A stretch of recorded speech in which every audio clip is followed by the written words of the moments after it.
being at service. So if we feel in life like all we see, the truth being is that when we feel in life rather than think, because the mind itself can think all of it, or think all of it, the mind can think all it wants.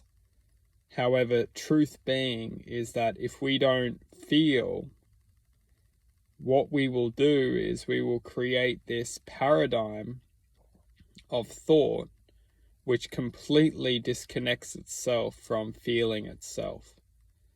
And that feeling, that essence of self, it needs to accept the emotions which we're experiencing in order to free itself from suffering.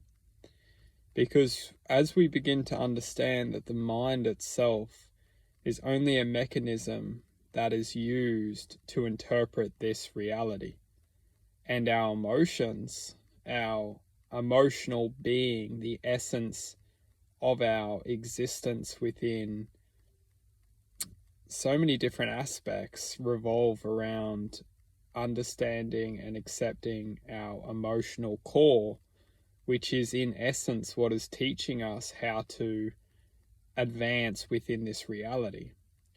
So we can look at it very simply as the reality which we're in is designed and programmed for us to essentially be amused, because our minds will give us tasks and accomplishments, challenges, and we will work with these tasks, challenges, accomplishments, which is fantastic. It's giving us a sense of, it's occupying our mind. Our minds will give us something to achieve, and we will do our best to achieve it, or we won't achieve it, and then we will, go down a different path.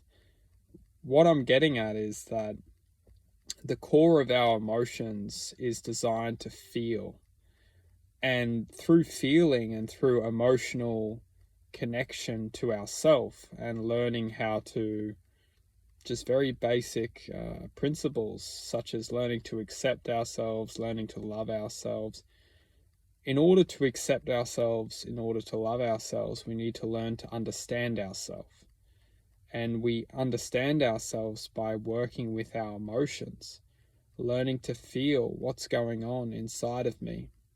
And inside of me, metaphorically speaking, as truthfully identifying with the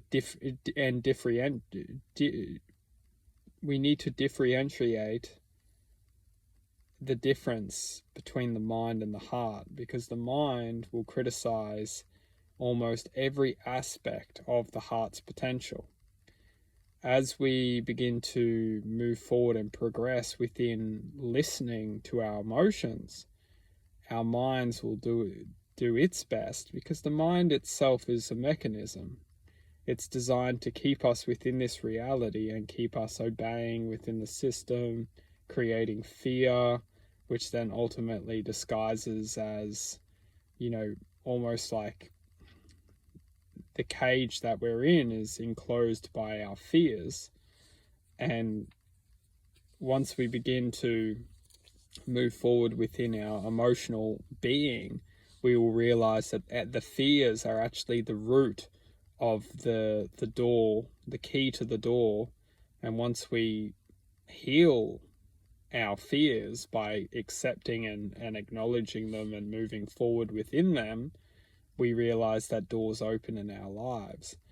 And a lot of our emotional core, all at the root of our emotions, will come a fear of something. And that fear is unique for every single one of us. It may be the fear of approaching someone and telling them how we feel.